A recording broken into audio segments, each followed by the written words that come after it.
Let's learn maths with maths teacher. Assalamu alaikum students. I'm your maths teacher. I will teach you maths and I will solve your problems. So please stay and learn with me. Thank you. बिस्मिल्लाहिर्रहमानिर्रहीम। तो students मैं आज आप लोगों के लिए लाई हूँ matrix से रिलेटेड मल्टीपल चॉइस क्वेश्चन। तो आज हम मल्टीपल चॉइस क्वेश्चन करेंगे। तो इससे आपको मैट्रिक्स से रिलेटेड अगर कोई भी आपके पास किसी भी एग्ज़ाम्स में जो है क्वेश्चन आए तो आप इजीली उसको सॉल्व कर सकते हैं। ठीक है स्टूडेंट्स, तो लेट्स स्टार्ट। जी, if A is a matrix of order m multiply n and B is a matrix of order n multiply P, then order of A B is, तो कौन सा होगा? अगर हमारे पास A जो है वो m मल्टीप्लाई n हो, B जो है वो matrix of order n multiply P हो, तो हमारे पास क्या ऑर्डर होगा? देखिए यहाँ पे m है और n जो है दोबारा जो है हमारे पास रिपीटेड फॉर्म में आ रहा है, तो डेफिनेटली हमारे पास जो है डी ऑप्शन राइट ऑप्शन होगा। m multiply P is the right option for question number 1। तो हमारे पास राइट ऑप्शन क्या है? D. Question number 2, if a matrix has m rows and n column then its order. Order को आपको मैंने पहले ही बताया कि ऑर्डर क्या होता है, रोज कॉलम और रोज को जो है रिप्रेजेंट करता है। और हमारे पास पहले m होता है, फिर हमारे पास जो है कॉलम होता है, तो m मल्टीप्लाई n जो है वो किसको रिप्रेजेंट करता है? इसके ऑर्डर को। यहाँ पे भी ऑप्शन डी राइट होगा। Let A is I J m multiply n और a जो है इज इक्वल टू 0 हो, जब i is not equal to j तो a g is not equal to 0। ठीक है, फॉर सम हमारे पास ये जो i जो है ना ये आइडेंटिटी को रिप्रेजेंट करता है। अगर हमारे पास आइडेंटिटी मैट्रिक्स हो j के बराबर तो मैट्रिक्स a क्या कहलाएगा? तो हमारे पास जो मैट्रिक्स कहलाएगा वो होगा डायगोनल मैट्रिक्स। आपको पता है कि आइडेंटिटी मैट्रिक्स क्या होता है? आइडेंटिटी मैट्रिक्स जो है वो हमारे पास देखें, आइडेंटिटी इज़ इक्वल टू 1 0 0 1। कोई भी स्क्वायर मैट्रिक्स जिसमें जो मेन डायगोनल एलिमेंट जो है वो 1 हो वो आइडेंटिटी है। तो ठीक है, तो हमारे पास इसको डायगोनल मैट्रिक्स भी कहते हैं। तो यहाँ पे कौन सा ऑप्शन सही होगा? Diagonal matrix. ठीक है,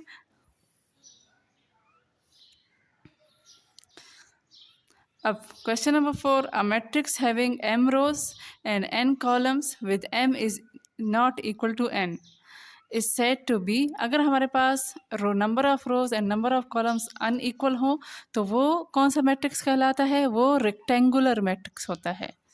अगर इंट्रोडक्शन ऑफ मैट्रिसेस और टाइप ऑफ मैट्रिसेस की मेरी वीडियोस अपलोड हो चुकी है, उसमें आप टाइप्स में देख लो तो आपको रेक्टेंगुलर मैट्रिक्स की यही डेफिनेशन मिलेगी, जिसमें number of rows and column जो है वो इक्वल ना हो, वो रेक्टेंगुलर मैट्रिक्स कहलाता है। Question number 5, if a system of equation has a unique solution और infinitely many solution then it is question number 5, if a system of equation has a unique solution or infinitely many solution then it is known। अगर किसी भी system of equation का जो unique solution हो या infinite हो, उसका solution में उसमें बहुत ज़्यादा सोल्यूशन हो, तो उसको हम कहते हैं कंसिस्टेंट। उसको क्या बोलते हैं? Consistent equation. Number 6, the order of matrix. अब ये देखें हमारे पास 2 रोज 3 कॉलम है, तो हमारे पास option D is the right option. Trivial solution of homogeneous linear equation. अगर कोई होमोजीनियस लीनियर इक्वेशन हो तो उसका ट्रिवियल सोल्यूशन क्या होगा? जबकि तीनों सोल्यूशन जो है वो 0 के बराबर हों तो वो ट्रिवियल सोल्यूशन होगा। तो ये भी option D is the right option. 2 matrix A and B can be added. 2 matrix को हम कब ऐड कर सकते हैं? Both are rectangular, no. Both have same order, एक ही हो सकता है। Number of columns A is equal to number of rows, no. Number of rows of A is equal to, देखिए अगर हम लोग 2 मैट्रिक्स को ऐड करना चाहते हैं तो option B is the right option, क्योंकि हम उन मैट्रिक्स को आपस में ऐड कर सकते हैं जिनका सेम ऑर्डर हो। ठीक है, question number 9, minimum number of equation for any system of equation. किसी भी सोल्यूशन उसमें के मैट्रिक्स में मिनिमम जो सोल्यूशन है वो डिटर्मिनेंट जो हमारे पास 0 आता है। ठीक है, डिटर्मिनेंट इज इक्वल टू 0, तो ये मिनिमम सोल्यूशन है। मिनिमम नंबर ऑफ इक्वेशन है। Number 10, two matrices A and B are equal. दो मैट्रिक्स कब इक्वल होते हैं? जब इनके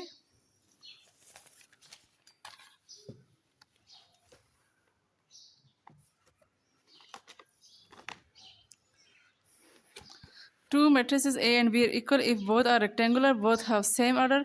दो मैट्रिक्स तब इक्वल होते हैं जब both have same order and equal corresponding elements. जब उनके कॉरस्पॉन्डिंग एलिमेंट्स भी सेम हो और उनका ऑर्डर भी सेम हो, तब जो है वो इक्वल होते हैं। ठीक है। Question number 11, the leading diagonal और main diagonal of a square matrix is known as. उसको प्रिंसिपल डायगोनल भी बोला जाता है। ठीक है। उसको जो मेन डायगोनल होता है उसको प्रिंसिपल डायगोनल बोलते हैं, और जो उसके जो हम बिलो से करते हैं उसको सेकेंडरी डायगोनल बोलते हैं। Number 12, matrix obtained by interchanging its rows and column. अगर हम मैट्रिक्स में रो और कॉलम को आपस में एक्सचेंज करते हैं तो फिर हमारे पास वो क्या कहलाता है? ट्रांसपोज। ट्रांसपोज की डेफिनेशन क्या है?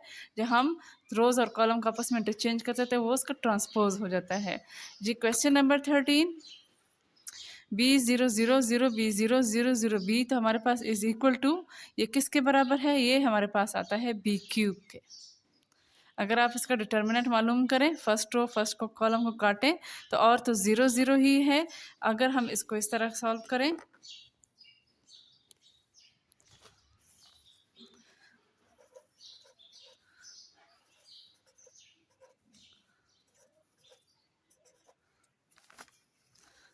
इसी तरह ही है। अब देखिए हम लोग ने इसका डिटर्मिनेंट मालूम करना है, तो फर्स्ट रो फर्स्ट को कॉलम को आप काटें, हम इसका स्क्वायर मैट्रिक्स बनाते हैं तो हमारे पास ये B0 0 B बनता है। आपको पता है ये 0 0 है तो इसको करने की ज़रूरत नहीं है, तो हम इसको कर लेते हैं B, तो B into B, B square minus 0,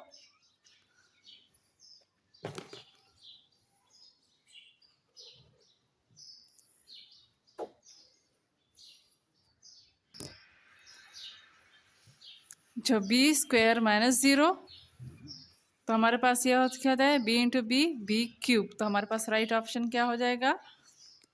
हमारे पास राइट ऑप्शन हो जाएगा B क्यूब। ठीक है। अब if A is equal to AD BE and CF, then the order of A transpose. अब देखिए हमारे पास ये क्या है? हमारे पास ये है 1 2 3 रोज 2 कॉलम। जब भी हमारे पास इसका ऑर्डर क्या होगा? 3 रोज। अगर हम इसका ट्रांसपोज लें, ठीक है, आपको पता है ट्रांसपोज जो है वो उलट हो जाता है, रोज और कॉलम जो आपस में इंटरचेंज होता है, तो 2 इंटू 3 इसका राइट ऑप्शन होगा। ठीक है। जब भी हम किसी मैट्रिसेस का ट्रांसपोज लेते हैं तो रो कॉलम में चेंज होता है और कॉलम रो में चेंज होता है। यहाँ पे 3 रोज 2 कॉलम है, तो डेफिनेटली जब ये आपस में एक्सचेंज हो जाएंगे तो 2 इंटू 3 हो जाएगा। If B is equal to 1603, then adjoint of B का एडजॉइंट क्या होगा? देखिए एडजॉइंट में आपको पता है पोजिशन चेंज हो जाएगी, और जो इस तरह जो मेन डायगोनल एलिमेंट है उनकी पोजीशन चेंज होंगी और अदर एलिमेंट के जो है साइन चेंज होंगे। तो 3 यहाँ पे आ जाएगा और यहाँ पे 1 आ जाएगा। देखिए 3 आ गया, 1 आ गया। ठीक है, 3 नहीं, अब देखिए यहाँ पे 1 3 3 और 1, यहाँ पे पोजीशन चेंज नहीं हुई तो ये नहीं हो सकता। अब ये थर्ड, अब देखिए 3 है 1 है, लेकिन यहाँ पे उन्होंने साइन चेंज कर दिया तो ये भी नहीं हो सकता, -60 के। अब यहाँ पे 1603, ये भी नहीं हो सकता। तो 3 1, इन्होंने यहाँ पे जो है देखिए यहाँ पे ऑप्शन बी सही बनता है, यहाँ पे इन्होंने गलती से -1 प्रिंट कर लिया। अब देखिए यहाँ पे इंटरचेंज ऑफ 3 और 1 का इंटरचेंज हो गया और इनके साइन है, माइनस है, -6 0 के साथ कोई भी साइन नहीं लगता, तो हमारे पास ऑप्शन बी जो है वो करेक्ट होगा। और जो है ऑप्शन गलत है, यहाँ पे -1 गलती से प्रिंट हो गया होगा।